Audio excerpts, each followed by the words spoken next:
नमस्कार, ओम शांति ते नाले सत श्री अकाल।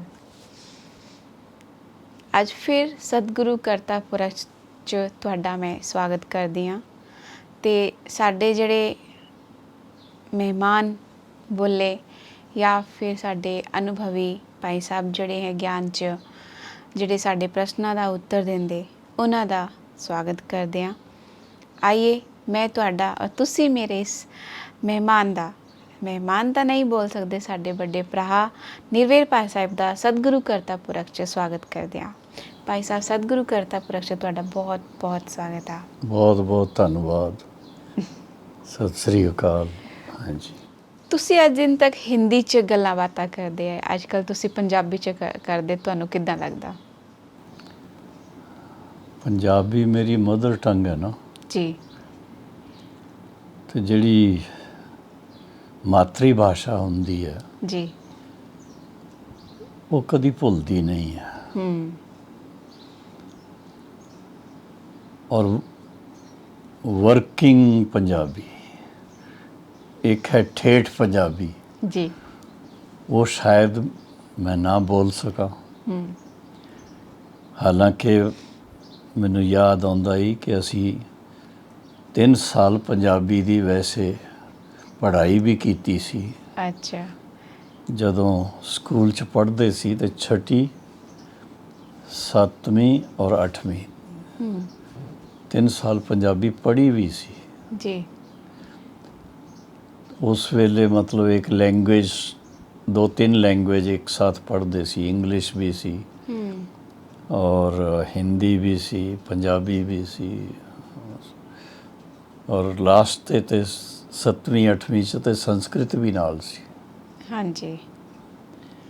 ਸੋ ਆਈ ਐਮ ਵੈਰੀ ਹੈਪੀ। ਮੈਨੂੰ ਬੜੀ ਖੁਸ਼ੀ ਆ ਕਿ ਅਸੀਂ ਬਚਪਨ 'ਚ ਇੱਕ ਪ੍ਰਕਾਰ ਤੋਂ ਆਲ ਰਾਊਂਡ ਕੁਛ ਨਾ ਕੁਛ ਸਿੱਖਦੇ ਰਹੇ। 4ਥੀ ਤਾਈਂ ਤੇ ਅਸੀਂ ਉਰਦੂ ਪੜ੍ਹਿਆ ਸੀ। ਅੱਛਾ। ਔਰ ਐਕਚੁਅਲੀ 10ਵੀਂ ਤਾਈਂ ਜੋ ਵੀ ਇਮਤਿਹਾਨ ਦਿੰਦੇ ਸੀ ਉਹਦੇ 'ਚ ਹਿਸਟਰੀ ਹੈ, ਜੀਓਗ੍ਰਾਫੀ ਹੈ, ਮੈਥਮੈਟਿਕਸ ਹੈ, ਉਹ ਸਭ ਉਰਦੂ 'ਚ ਕਰਦੇ ਸੀ। ਤਾਂ ਤੁਹਾਡੇ ਪਰਿਵਾਰ 'ਚ ਵੀ ਸਾਰੇ ਪੰਜਾਬੀ ਮਤਲਬ ਗੱਲਾਂ ਬਾਤਾਂ ਕਰਦੇ? ਹੋਰ ਕੀ ਕਰਨਗੇ। ਤੁਸੀਂ ਆਰਮੀ 'ਚ ਜਿਹੜਾ ਕੰਮ ਕੀਤਾ ਤਾਂ ਉੱਥੇ ਪੰਜਾਬੀ ਜਾਂ ਹਿੰਦੀ ਜਾਂ ਇੰਗਲਿਸ਼ ਕਿੱਦਾਂ? ਇੰਡੀਅਨ ਨੇਵੀ 'ਚ ਸੀ, ਆਰਮੀ ਨਹੀਂ ਸੀ, ਇੰਡੀਅਨ ਨੇਵੀ 'ਚ। Indian navy. ਅਤੇ ਉੱਥੇ ਅਧਿਕਤਰ ਤਾਂ ਇੰਗਲਿਸ਼ ਯੂਜ਼ ਹੁੰਦੀ ਸੀ। ਅੱਛਾ। ਕਿਉਂਕਿ ਸਾਡੀ ਜਿਹੜੀ ਟ੍ਰੇਨਿੰਗ ਹੋਈ ਸੀ 4 ਸਾਲ ਦੀ, ਉਹ 4 ਸਾਲ ਦੀ training the medium of education ਜੋ ਸੀ ਉਹ ਇੰਗਲਿਸ਼ ਸੀ। ਅੱਛਾ। ਔਰ ਆਪਸ 'ਚ ਵੀ ਅਸੀਂ ਇੰਗਲਿਸ਼ 'ਚ ਗੱਲਾਂ ਬਾਤਾਂ ਕਰਦੇ ਸੀ। ਬਾਕੀ ਤੇ ਤਾਂ ਜਦ ਤੁਸੀਂ ਇੰਡੀਅਨ ਨੇਵੀ 'ਚ ਥੇ ਉਸ ਟਾਈਮ ਵੀ ਕੁਝ ਐਸੀ ਲੜਾਈਆਂ ਹੋਈ ਜੇ ਉਹਦੇ ਵਾਸਤੇ ਤੁਸੀਂ ਕੋਈ ਇੱਕ ਅੱਧਾ ਅਨੁਭਵ ਸੁਣਾ ਸਕਿਓ? ਲੜਾਈ ਦਾ ਅਨੁਭਵ ਸੁਣਾਉਣਾ ਹੀ ਮਤਲਬ ਇੰਡੀਅਨ ਨੇਵੀ ਦਾ ਸੁਣਦੇ ਹੀ ਕੁਛ ਰੋਂਗਟੇ ਖੜੇ ਹੁੰਦੇ, ਅੱਛਾ ਤੁਸੀਂ ਇੰਡੀਅਨ ਨੇਵੀ 'ਚ, ਮਤਲਬ ਕੀ ਲੜਾਈਆਂ ਹੁੰਦੀ, ਕਿੱਦਾਂ ਤੁਸੀਂ ਉਹਨੂੰ ਫੇਸ ਕੀਤਾ?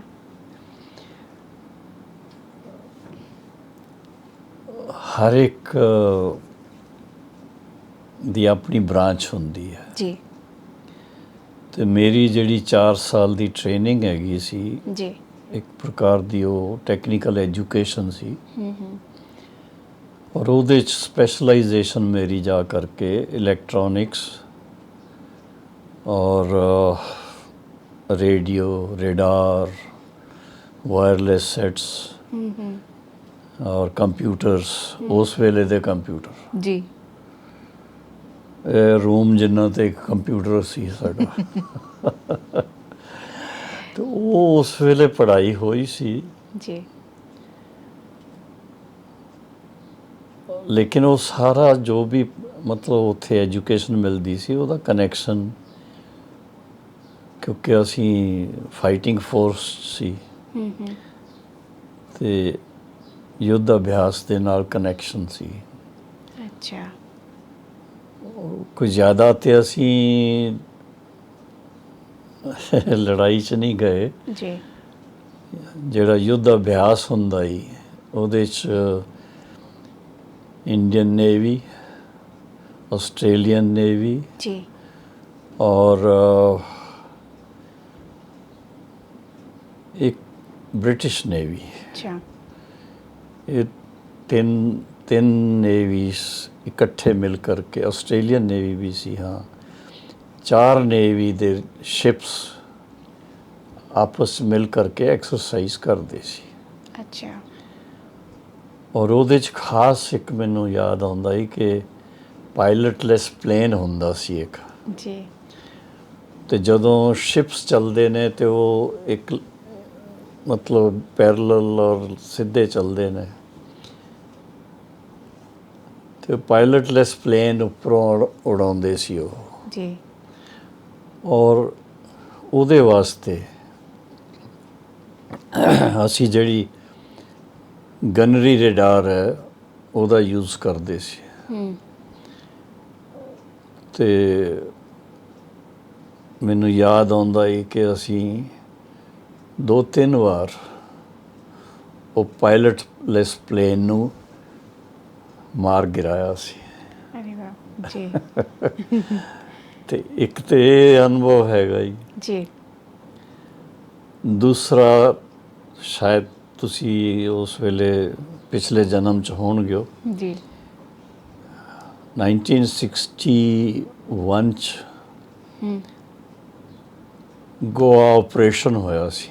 ਜੀ ਪੋਰਚੁਗੀਜ਼ ਦਾ ਜਿਹੜਾ ਰਾਜ ਸੀ, ਜਿੱਥੇ ਜਿੱਥੇ ਉਹਨਾਂ 'ਚ ਗੋਆ ਵੀ ਇੱਕ ਜਗ੍ਹਾ ਹੈਗੀ ਸੀ, ਤੇ ਉਹਨਾਂ ਨੂੰ ਸਾਰਿਆਂ ਨੂੰ, ਜੋ ਵੀ ਪੋਰਚੁਗੀਜ਼ ਕਾਲੋਨੀ ਸੀ, ਉਹਨਾਂ ਨੂੰ ਖਾਲੀ ਕਰਾਇਆ ਸੀ। Liberation, and that was in 1961. ਉਸ ਟਾਈਮ ਤਾਂ ਸੱਚੀ ਬੋਲੇ ਤੁਸੀਂ ਕੈਸੇ ਔਰ ਉਹਦੇ ਵਾਸਤੇ ਬੜੀ ਮਿਹਨਤ ਵੀ ਕਰਨੀ ਪਈ ਸੀ, ਕਿਉਂਕਿ ਜੋ ਕੰਮ ਅਸੀਂ ਮਹੀਨੇ 'ਚ ਕਰਨਾ ਸੀ, ਇੱਕ ਕੰਪਿਊਟਰ ਦਾ ਸੈਟਅਪ, ਉਹ 15 ਦਿਨ 'ਚ ਕਰਨਾ ਪਿਆ। ਦਿਨ ਰਾਤ ਉਹਦੇ 'ਤੇ ਟਾਈਮ ਦਿੰਦੇ ਸੀ, ਖਾਣ ਪੀਣ ਦਾ ਵੀ ਇੰਨਾ ਖਿਆਲ ਨਹੀਂ ਰੱਖਦੇ ਸੀ। ਐਂਡ ਵੀ ਵਰ ਵੈਰੀ ਫੋਰਚੂਨੇਟ ਕਿ ਸਭ ਟਾਈਮ 'ਤੇ ਤਿਆਰ ਤੇ ਹੋ ਗਿਆ। ਬਾਕੀ ਤੇ ਕਈ ਗੱਲਾਂ ਹੈਗੀਆਂ ਹੀ, ਉਹ ਨੇਵੀ 'ਚ ਕਮਿਊਨੀਕੇਸ਼ਨ ਇਹ ਉਹ, ਉਹਦੇ 'ਚ ਬੜਾ ਝਮੇਲਾ ਜਿਹਾ ਹੋ ਜਾਂਦਾ, ਉਹ ਅਸੀਂ ਉਹਦੇ 'ਚ ਨਹੀਂ ਜਾਣਾ ਅਸੀਂ। ਬਾਕੀ ਇਹ ਜ਼ਰੂਰ ਹੈ, ਉਹ ਕਮਿਊਨੀਕੇਸ਼ਨ ਗੈਪ ਦੇ ਕਾਰਨ ਇੱਕ ਇਹੋ ਜਿਹਾ ਇੰਸੀਡੈਂਸ ਹੋਇਆ ਸੀ। ਜੀ ਸਾਡਾ ਸ਼ਿਪ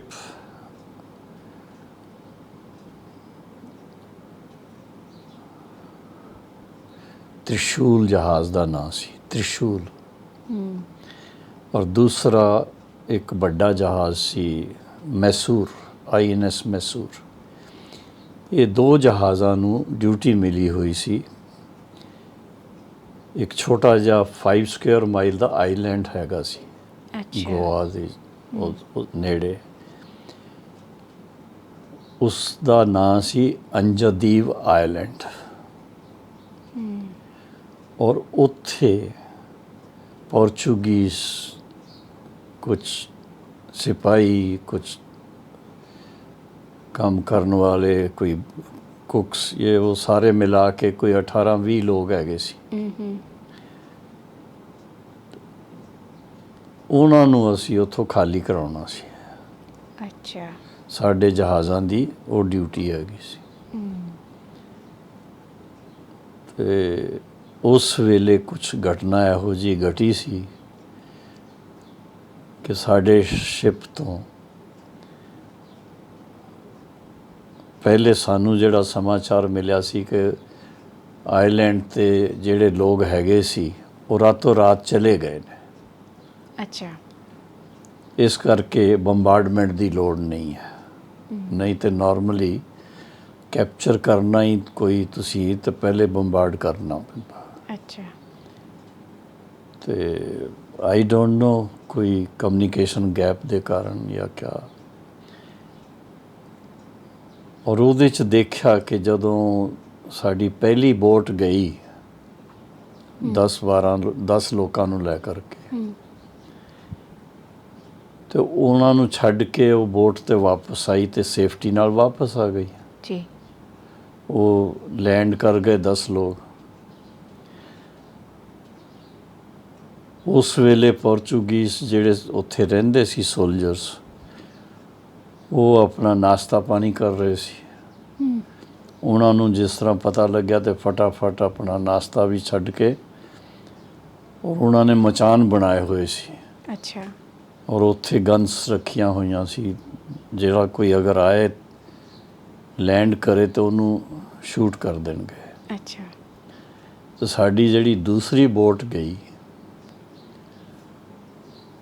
ਉਹ ਲੈਂਡ ਕਰਨ ਦੇ ਵਾਸਤੇ ਅਜੇ ਪਹੁੰਚ ਰਹੀ ਸੀ, ਔਰ ਉਹਨਾਂ ਨੇ ਉਹਦੇ ਤੇ ਸ਼ੂਟ ਮਤਲਬ ਗਨਸ ਚਲਾ ਦਿੱਤੀਆਂ। ਔਰ ਉਸ ਵੇਲੇ 8 ਜਾਂ 10 ਲੋਕ ਔਨ ਦਾ ਸਪੌਟ ਉਹਨਾਂ ਦੀ ਡੈਥ ਹੋ ਗਈ। ਔਰ ਉਹ ਬੋਟ ਵਾਪਸ ਡੈਡ ਬੋਡੀਜ਼ ਦੇ ਨਾਲ ਜਹਾਜ਼ ਤੇ ਲੈ ਕੇ ਆਏ ਸੀ। ਉਹ ਸਾਰੇ ਸੀਨ ਮੈਂ ਦੇਖ ਰਿਹਾ ਸੀ, ਕਿਉਂਕਿ ਮੇਰੀ ਡਿਊਟੀ ਸੀ ਕੁਆਟਰ ਡੈਕ ਤੇ ਪਿਛਲੇ ਸਾਈਡ ਤੇ, ਜੋ ਸਬਮਰੀਨ ਵਾਸਤੇ ਡੈਪਥ ਚਾਰਜ ਫੈਂਕਦੇ ਆ, ਤੇ ਉਹਦੇ ਵਾਸਤੇ ਉਹਦੇ ਕੰਪਿਊਟਰ ਰੂਮ 'ਚ ਮੇਰੀ ਡਿਊਟੀ ਹੈਗੀ ਸੀ। ਅੱਛਾ। ਔਰ ਜਿਹੜਾ ਸ਼ਿਪ ਦਾ ਹਸਪੀਟਲ ਛੋਟਾ ਜਿਹਾ ਹੁੰਦਾ ਜੀ, ਉਹ ਵੀ ਉਹ ਨੇੜੇ ਹੀ ਸੀ। ਤੇ ਫਿਰ ਉਹ ਡੈਡ ਬੋਡੀਜ਼ ਨੂੰ ਉਠਾ ਕਰਕੇ ਹਸਪੀਟਲ 'ਚ ਰੱਖਿਆ ਸਭ ਨੂੰ। ਉਹ ਸਾਰੀ ਸੀਨ ਮੈਂ ਦੇਖ ਰਿਹਾ ਸੀ, ਉਹਦਾ ਇਫੈਕਟ ਮੇਰੇ ਮਾਈਂਡ 'ਤੇ ਬੜਾ ਆਇਆ ਕਿ just for a piece of land we have lost so many people। ਔਰ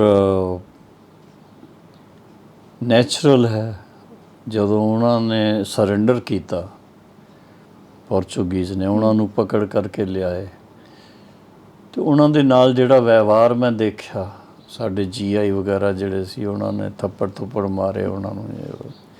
ਉਹ ਮੈਨੂੰ ਚੰਗਾ ਨਹੀਂ ਲੱਗਿਆ ਵੀ ਉਹ ਸਰੈਂਡਰ ਕਰ ਦਿੱਤਾ ਹੀ, ਹੁਣ ਉਹਨਾਂ ਨੂੰ ਮਾਰਨ ਦਾ ਕੀ ਫਾਇਦਾ। ਲੇਕਿਨ ਦੇਰ ਵਰ ਰੀਜ਼ਨਸ, ਉਹ ਮੈਂ ਸਮਝ ਸਕਦਾ ਹਾਂ ਕਿ ਉਹਨਾਂ ਨੇ ਪਹਿਲੇ ਵਾਈਟ ਫਲੈਗ ਚੜਾਇਆ ਸੀ, ਜਿਸ ਕਾਰਨ ਸਮਝਿਆ ਕਿ ਬਈ ਇੱਥੇ ਕੋਈ ਗਨ ਨਹੀਂ ਚਲਾਏਗਾ। ਲੇਕਿਨ ਜੈਸੇ ਹੀ ਬੋਟ ਜਾ ਕਰਕੇ ਲੋਕ ਉਤਰ ਰਹੇ ਸੀ, ਤੇ ਉਹਨਾਂ ਨੇ ਸ਼ੂਟ ਕਰ ਦਿੱਤਾ। ਤੇ ਇਹ ਥੋੜ੍ਹੀ ਉਹਨਾਂ ਦੀ ਤਰਫੋਂ ਜ਼ਿਆਦਤੀ ਸੀ, ਔਰ ਉਹਦਾ ਉਹਨਾਂ ਨੂੰ ਭੁਗਤਣਾ ਪੈ ਗਿਆ। ਫਿਰ ਸਾਰਿਆਂ ਨੇ ਜਦੋਂ ਸਰੈਂਡਰ ਕੀਤਾ, ਉਹਨਾਂ ਨੂੰ ਪਕੜ ਕਰਕੇ ਲੈ ਕੇ ਆਏ। ਔਰ ਫਿਰ ਤੇ ਕੀ ਹੁੰਦਾ, ਜਦੋਂ ਕੋਈ ਸਰੈਂਡਰ ਕਰਦੇ ਤੇ ਫਿਰ ਸਿਵਲ ਅਥਾਰਟੀਜ਼ ਦੇ ਹਵਾਲੇ ਉਹਨਾਂ ਨੂੰ ਕਰ ਦਿੰਦੇ ਆ, ਪੁਲਿਸ ਦੇ ਹਵਾਲੇ। ਅੱਛਾ। ਪਰ ਇਹ ਸਾਰਾ ਕੁਝ ਜੋ ਹੋਇਆ, ਇਸ ਦਾ ਜਿਹੜਾ ਮੇਰੇ ਮਾਈਂਡ 'ਤੇ ਅਸਰ ਹੋਇਆ, ਤਾਂ ਉਹ ਜ਼ਰਾ ਇਤਨਾ ਕੋਈ ਸੁੱਖ ਦੇਣ ਵਾਲਾ ਨਹੀਂ ਸੀ। ਤੁਸੀਂ ਉਸ ਟਾਈਮ ਕੀ ਸੋਚਿਆ?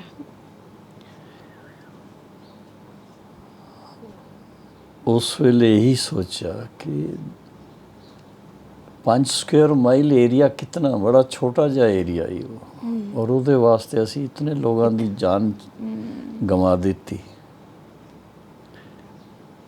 It could have been a better way, ਬਾਤਚੀਤ ਕਰਕੇ ਜਾਂ ਜੋ ਵੀ ਕਰਕੇ ਉਹਨਾਂ ਨੂੰ ਖਾਲੀ ਕਰਾ ਦਿੰਦੇ।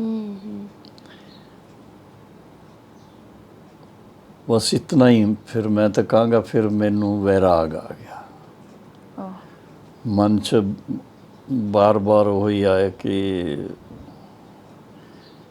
This is not for me. ਮੇਰੇ ਸੰਸਕਾਰ ਆਪਣੇ ਸੀ। ਔਰ ਫਿਰ ਉਸ ਤੋਂ ਬਾਅਦ ਉਹ ਜਿਹੜਾ ਮੈਂ 15 ਦਿਨ ਲਗਾਤਾਰ ਡੇ ਐਂਡ ਨਾਈਟ ਕੰਪਿਊਟਰ ਦੇ ਵਾਸਤੇ ਸੈਟਿੰਗ ਵਾਸਤੇ ਕੰਮ ਕੀਤਾ ਸੀ, ਔਰ ਫਿਰ ਉਸ ਤੋਂ ਬਾਅਦ ਇਹ ਪ੍ਰੈਕਟੀਕਲ ਜੋ ਕੁਝ ਹੋਇਆ ਉਹਦੇ 'ਚ ਖਾਣਾ ਪੀਣਾ ਸਾਰਾ ਉੱਪਰ ਨੀਚੇ ਹੋ ਜਾਂਦਾ ਸੀ। ਅੱਛਾ।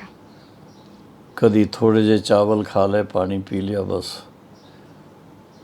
ਅੱਛਾ। ਕੋਈ ਅੱਛੀ ਤਰ੍ਹਾਂ ਬੈਠ ਕਰਕੇ ਖਾਣਾ ਖਾਈਏ ਉਹ ਵੀ ਨਹੀਂ ਹੁੰਦਾ ਉਹ ਸੀ। ਵੀ ਨਹੀਂ ਤੇ ਉਹਦਾ ਇਫੈਕਟ ਮੇਰੇ ਫਿਜ਼ੀਕਲ ਬੋਡੀ 'ਚ ਪੈਣਾ। ਕੀ ਕਹਿੰਦੇ ਇਹਨੂੰ, ਮੈਟਾਬੋਲਿਕ ਸਿਸਟਮ 'ਤੇ ਆ ਗਿਆ। ਮੈਨੂੰ ਉਸ ਵੇਲੇ ਜਦੋਂ ਮੈਂ ਸਾਹਮਣੇ ਦੇਖਾਂ, ਤੁਹਾਨੂੰ ਦੇਖਾਂ ਜਿਸ ਤਰ੍ਹਾਂ, ਤੇ ਤੁਹਾਡਾ ਅੱਧਾ ਫੇਸ ਮੈਨੂੰ ਨਜ਼ਰ ਆਏ, ਅੱਧਾ ਨਜ਼ਰ ਹੀ ਨਾ ਆਏ। ਓਹੋ। ਵਿਜ਼ਨ 'ਤੇ ਅਸਰ ਆ ਗਿਆ ਸੀ। ਔਰ ਫਿਰ ਥੋੜ੍ਹਾ ਤਬੀਅਤ ਦੇ ਕਾਰਨ I was shifted to hospital। Cochin 'ਚ ਹਸਪੀਟਲ ਹੈਗਾ ਸੀ, ਸੰਜੀਵਨੀ, INHS ਸੰਜੀਵਨੀ ਨਾ, ਭਾਵੇਂ ਹਸਪਤਾਲ ਹੈ, Indian naval hospital ship Sanjeevani. ਜੀ। ਤੇ ਉਹਦੇ 'ਚ ਮੈਂ 15 ਦਿਨ ਰਹਿ ਕਰਕੇ ਫਿਰ ਬੰਬੇ 'ਚ ਆਇਆ ਸੀ। ਅੱਛਾ। ਫਿਰ ਤੇ by chance Jeevan he sorry change ਹੋ ਗਈ। ਲੇਕਿਨ ਤੁਹਾਨੂੰ ਜਦ ਗਿਆਨ ਮਿਲਿਆ ਤਾਂ ਉਸ ਟਾਈਮ ਤੁਸੀਂ ਨੇਵੀ 'ਚ ਥੇ? ਇਹ ਉਹ ਮੈਂ ਗਿਆਨ 'ਚ ਸੀ ਜਦੋਂ ਇਹ ਸਾਰੀ ਇਹਨੂੰ ਪੁਲਿਸ ਐਕਸ਼ਨ ਕਹਿੰਦੇ ਸੀ। ਅੱਛਾ। ਇਹ ਐਕਸ਼ਨ ਜਦੋਂ ਲਿਆ ਤੇ I was already in the navy and I was in ਗਿਆਨ। ਮਤਲਬ ਇਹ 1961 ਦੀ ਗੱਲ ਹੈ। ਅੱਛਾ। ਔਰ ਮੈਂ 59 ਤੋਂ ਗਿਆਨ 'ਚ ਆਇਆ, 2 ਸਾਲ ਹੋ ਗਏ ਸੀ। ਓਕੇ। ਅੱਛਾ। ਪਰ ਇਸ ਤੋਂ ਬਾਅਦ ਫਿਰ ਮੈਨੂੰ ਵੈਰਾਗ ਜਿਹਾ ਆ ਗਿਆ ਔਰ ਮੈਂ ਫਿਰ ਐਪਲੀਕੇਸ਼ਨ ਵਗੈਰਾ ਦੇਣੀ ਸ਼ੁਰੂ ਕੀਤੀ ਕਿ ਮੈਨੂੰ ਨੇਵੀ ਤੋਂ ਛੁੱਟੀ ਮਿਲ ਜਾਏ ਤਾਂ ਮੈਂ ਗਿਆਨ ਦੀ ਤਰਫ ਹੀ ਪੂਰਾ ਧਿਆਨ ਦਿਆਂ, ਬਸ। ਥੋੜ੍ਹਾ ਟਾਈਮ ਲੱਗਦਾ ਹੀ, ਕਿਉਂਕਿ ਜਦੋਂ ਪਹਿਲੇ ਜੁਆਇਨ ਕਰੀਦਾ ਹੀ ਤੇ ਸਾਈਨ ਕਰਨੇ ਹੁੰਦੇ। ਅੱਛਾ। ਤੇ ਉਸ ਵੇਲੇ 10 ਸਾਲ ਦੀ ਐਕਟਿਵ ਸਰਵਿਸ ਵਾਸਤੇ ਸਾਈਨ ਕੀਤੇ ਹੋਏ ਸੀ। ਅੱਛਾ। ਤੇ ਅਜੇ ਤੇ ਥੋੜ੍ਹੇ ਹੀ ਸਾਲ ਹੋਏ ਸੀ। ਫਿਰ ਵੀ where there is will there is way। ਜੀ ਜੀ ਹੁਣ ਉਹ ਤੇ ਲੰਬੀ ਕਹਾਣੀ ਆ। ਜੀ ਜੀ ਬਿਲਕੁਲ। ਜੀ ਭਾਜੀ, ਸਾਡਾ ਅਗਲਾ ਪ੍ਰਸ਼ਨ ਹੈ ਕਿ ਬਾਬਾ ਜਦ ਸਾਨੂੰ ਆਤਮਾ ਦਾ ਪਾਠ ਵਜਾਉਣ ਵਾਸਤੇ ਭੇਜਦੇ ਤਾਂ ਕਿਹਦਾ ਪਾਠ ਬਹੁਤ ਅੱਛਾ ਹੁੰਦਾ, ਹੀਰੋ ਪਾਠ ਹੁੰਦਾ, ਔਰ ਕਿਹਦਾ ਬਹੁਤ ਹੀ ਸਾਧਾਰਨ ਪਾਠ ਹੁੰਦਾ? ਤਾਂ ਕਿ ਵਿਸ਼ਵ ਨਾਟਕ 'ਚ ਪਕਸ਼ਪਾਤ ਨਹੀਂ ਹੈ, ਜਾਂ ਪਕਸ਼ਪਾਤ ਹੈ ਤਾਂ ਇਹਨੂੰ ਨਿਆਇਪੂਰਨ ਤਾਂ ਸਮਾਨਤਾ ਨਹੀਂ ਮਿਲ ਸਕਦੀ? ਕਿਆ ਬੋਲ ਸਕਦੇ ਤੁਸੀਂ? ਤੁਹਾਨੂੰ ਅਨੁਭਵ ਹੈ ਗਿਆਨ ਦੀ ਜਿਹੜੀ ਮੁਰਲੀ ਹੈ ਉਹ ਸਭ ਵਾਸਤੇ ਇੱਕ ਹੀ ਹੈ। ਜੀ। ਮੈਡੀਟੇਸ਼ਨ ਦਾ ਜਿਹੜਾ ਤਰੀਕਾ ਹੈ ਉਹ ਸਭ ਵਾਸਤੇ ਇੱਕ ਹੀ ਹੈ। ਹੁਣ ਕਿਤਨਾ ਕੋਈ ਸਿੰਸੀਅਰਲੀ ਪੁਰਸ਼ਾਰਥ ਕਰਦਾ, ਕਿਤਨਾ ਮਹੀਨਤਾ 'ਚ ਆਪਣੇ ਮਨ ਨੂੰ ਲੈ ਜਾਂਦਾ ਈ, ਔਰ ਆਪਣੇ ਜਿਹੜੇ ਸੰਸਕਾਰ ਹੈਗੇ ਹੈ ਉਹਨਾਂ ਨੂੰ ਕਿਤਨਾ ਉਹ ਜਲਦੀ ਟਰਾਂਸਫਾਰਮ ਕਰਦਾ ਈ। ਕਿਉਂਕਿ 63 ਜਨਮ ਦੇ ਜਿਹੜੇ ਨੈਗੇਟਿਵ ਸੰਸਕਾਰ ਹੈਗੇ ਉਹਨਾਂ ਨੂੰ ਪਰਿਵਰਤਨ ਕਰਨਾ ਉਹ ਮਾਸੀ ਦਾ ਘਰ ਨਹੀਂ ਹੈ। ਜੀ ਬਿਲਕੁਲ। ਜਿਸ ਤਰ੍ਹਾਂ ਅੱਜ ਤੁਸੀਂ ਸੁਣਦੇ ਹੋ ਕਈ ਵਾਰ ਕੋਈ ਆਦਤ ਕਿਸੇ ਨੂੰ ਪੈ ਜਾਂਦੀ ਹੈ, ਸ਼ਰਾਬ ਪੀਣ ਦੀ ਪੈ ਜਾਂਦੀ ਹੈ, ਤੇ ਸਵੇਰੇ ਉੱਠਣਗੇ ਤੇ ਕਹਿਣਗੇ ਅੱਜ ਤੋਂ ਮੈਂ ਸ਼ਰਾਬ ਨਹੀਂ ਪੀਵਾਂਗਾ, ਔਰ ਜਦੋਂ ਸ਼ਾਮ ਹੋਏਗੀ ਪੀਣਾ ਸ਼ੁਰੂ ਤੇ ਫਿਰ ਦਿਮਾਗ ਉਹਦੇ 'ਚ ਹੀ ਜਾਏਗਾ, ਬਈ ਹੁਣ ਵਿਹਲੇ ਬੈਠੇ ਆ ਹੋਰ ਕੀ ਕਰਨਾ ਹੀ, ਚਲੋ ਜਾ ਕਰਕੇ ਦੋਸਤਾਂ ਨਾਲ ਕੁਛ 1-2 ਪੈਗ ਪੀ ਲਈਏ, ਔਰ 1-2 ਪੈਗ ਨਹੀਂ ਹੁੰਦੇ ਫਿਰ ਤੇ ਆਊਟ ਹੋ ਜਾਂਦੇ ਜੀ। ਤੇ ਥੋੜਾ ਸੋਚਣ ਦੀ ਗੱਲ ਹੈ ਕਿ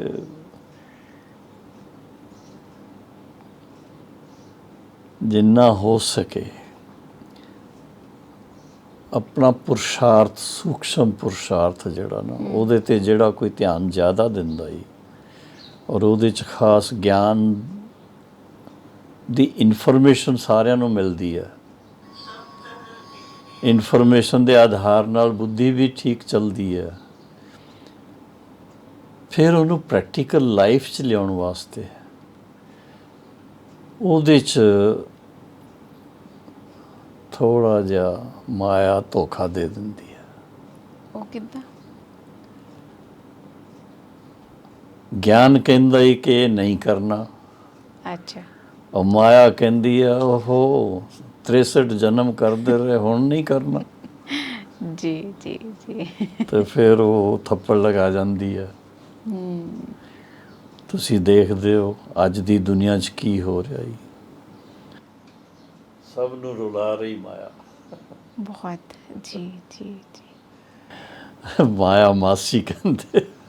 हाँ, बाबा मुरली जी हमेशा कहते कि माया ਮਾਇਆ मासी ਮਾਸੀ। है जी। ਹਾਂਜੀ। ਇਸ ਡਰਾਮਾ 'ਚ ਕਿਆ ਪੂਰਵ ਜਿਹੜੀ ਗੱਲਾਂ ਹੋਈ ਉਹ ਸਾਨੂੰ ਯਾਦ ਰਹਿੰਦੀ? ਅਗਰ ਯਾਦ ਨਹੀਂ ਰਹਿੰਦੀ ਕਿਉਂ? ਕਿ ਅਸੀਂ ਇਸ ਵੇਲੇ ਜਿਹੜਾ ਹੋ ਗਿਆ, ਇਹ ਸ਼ੁਕਰ ਹੈ,